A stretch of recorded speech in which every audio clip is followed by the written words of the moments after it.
D'abord, je voudrais vous dire que la réalité du marché d'aujourd'hui, tel que nous la ressentons, c'est un marché qui s'est incroyablement mondialisé au cours des années récentes. Et je vais vous donner deux éléments qui le montrent. D'abord, un chiffre. 2 tiers des objets qui sont vendus à Paris par Sotheby's viennent de France.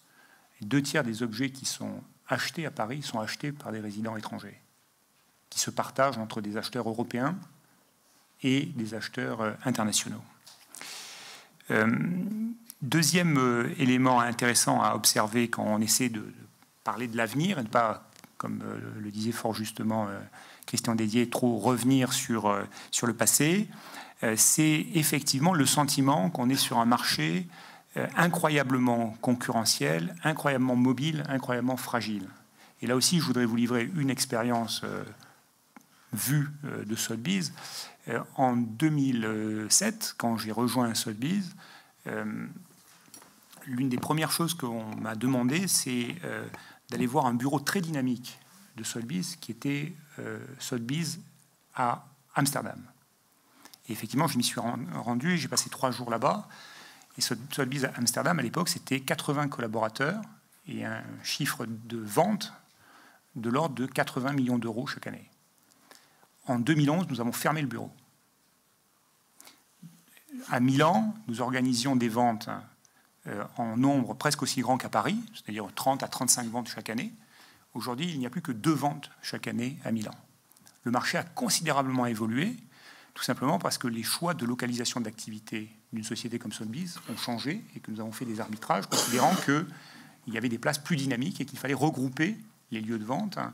Et aussi parce que les acheteurs sont incroyablement mobiles aujourd'hui, et finalement, on n'a pas besoin de multiplier les lieux de vente.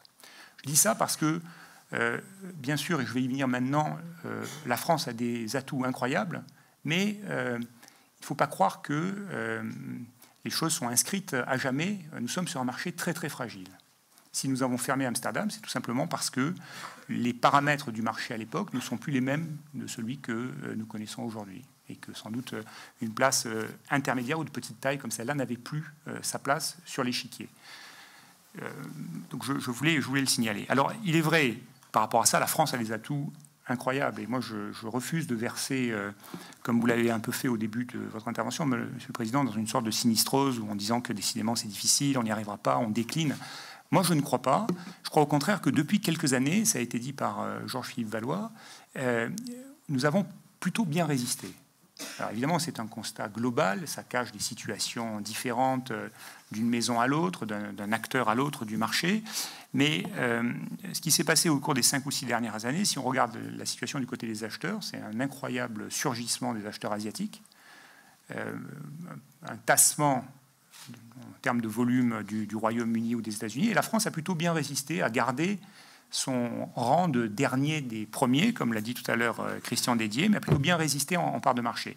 Et elle a également plutôt bien résisté, je trouve, en termes de qualité des événements et d'identité. Les foires, et d'emblée, je tiens à citer ici, et la Biennale et la FIAC. Vous vous rattrapez, là. Non, je vous rattrape. La Biennale et la FIAC, qui sont les 2 étendards, mais bien d'autres, Paris Photo, qui va commencer juste après la FIAC, Paris Tableau, une initiative qui a été récemment lancée.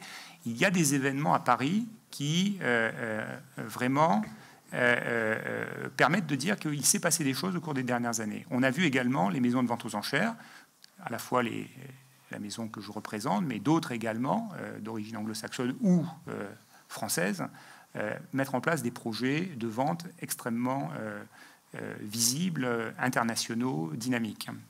Je trouve que c'est plutôt positif. Et je ne voudrais pas ici ne pas rappeler que, bien sûr, quand on regarde les chiffres bruts, comme cela a été fait par vous, par Christian tout à l'heure, et qu'on regarde les parts de marché d'acheteurs, la Chine, avec les incertitudes que vous dites, et les États-Unis arrivent très largement devant, le Royaume-Uni, la France très loin derrière, 4e, mais il est toujours intéressant de regarder également un autre classement qui est celui du nombre d'objets vendus. Et si on faisait cela, c'est-à-dire on se sépare un moment des valeurs échangées sur le marché, on regarde finalement la densité, la France est au 1er ou au 2e plan mondial. Elle a entre 15 et 20% du marché en termes d'objets mis en vente aux enchères. Et sans doute, si on ajoutait les galeries, les antiquaires, on aurait un constat, je pense, similaire. Tout simplement parce qu'il y a une histoire, une densité, une richesse dans ce pays qui reste quand même des atouts fantastiques. Densité qu'on retrouve au niveau des acteurs, des professionnels, qui certes sont souvent de plus petite taille, mais qui constituent, encore une fois, un réseau qui a une valeur, je pense, et qui doit être préservé. Donc nous gardons quelques atouts, et il ne faut pas toujours tout ramener au record, au chiffre d'affaires. Nous sommes les premiers coupables, nous-mêmes nous communiquons sur nos records de vente à Londres, à New York, mais on fait oublier de ce fait une réalité de marché qui est beaucoup plus contrastée. Ça, c'est le premier point que je voulais signaler ici. Le deuxième point que je voudrais aborder, c'est celui de la question des exportations par rapport aux importations d'œuvres d'art. Et ce point a été mentionné par Gilles Andréani en disant que la France était exportateur net, c'est-à-dire que beaucoup d'objets sortaient de France, vendus à l'étranger ou achetés par des résidents étrangers, pendant que la valeur des objets importés, achetés par des résidents français, était beaucoup plus faible. Je voudrais relativiser ce point et vous dire mon point de vue, parce que je voudrais d'emblée préempter le débat ou la critique qui pourrait être faite aux représentants d'une maison anglo-saxonne d'être finalement le cheval de Troie qui permet d'exporter ou de vendre à l'étranger des œuvres de notre patrimoine. D'abord, je voudrais dire ici que tous les pays européens, à l'exception du Royaume-Uni, qui est un cas très particulier, sont dans cette situation. C'est le continent européen dans son entier qui est devenu aujourd'hui exportateur net. Dans le monde aujourd'hui, en tout cas si je regarde l'activité d'une société comme Sotheby's, il y a 3 grandes zones.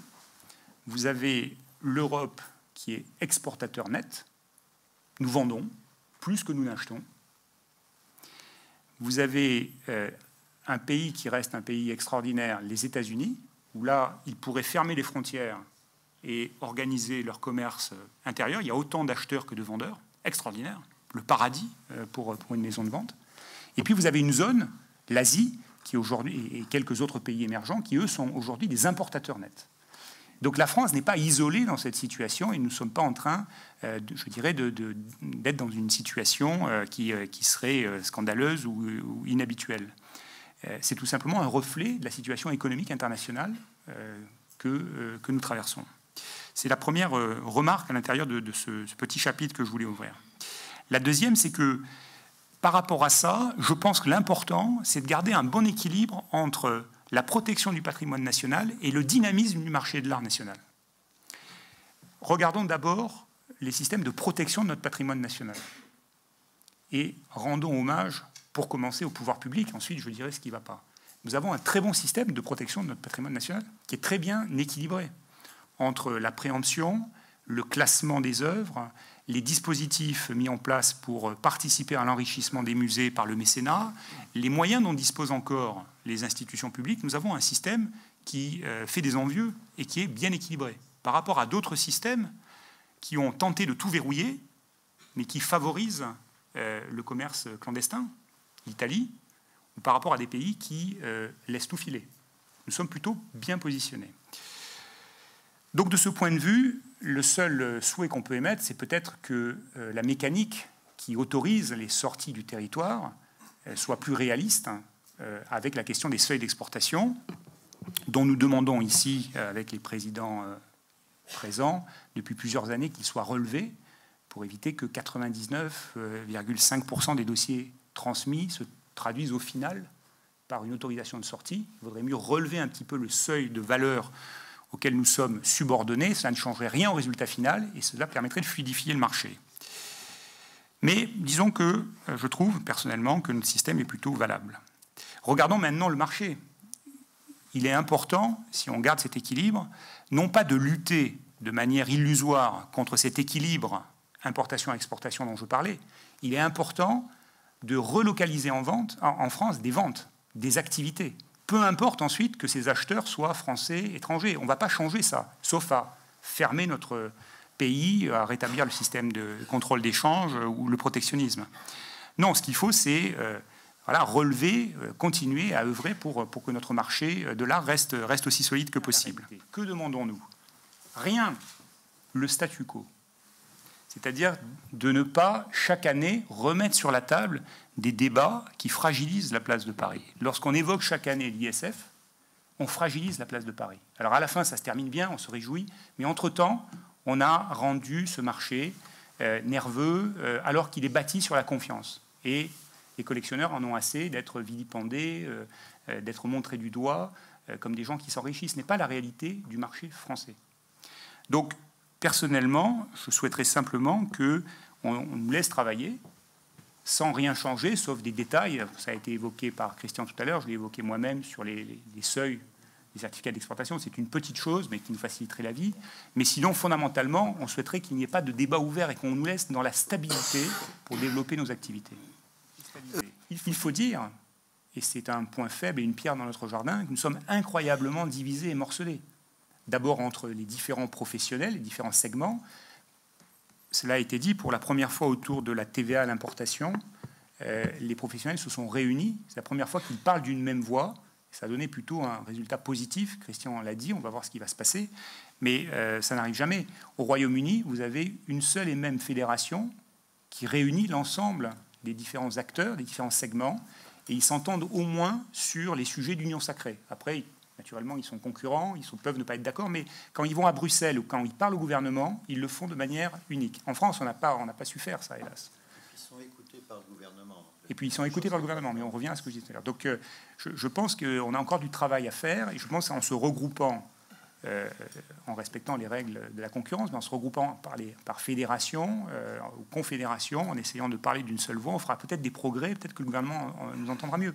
On n'est pas foutu dans ce pays d'avoir une seule étude à peu près solide sur l'activité du secteur du marché de l'art dans son ensemble.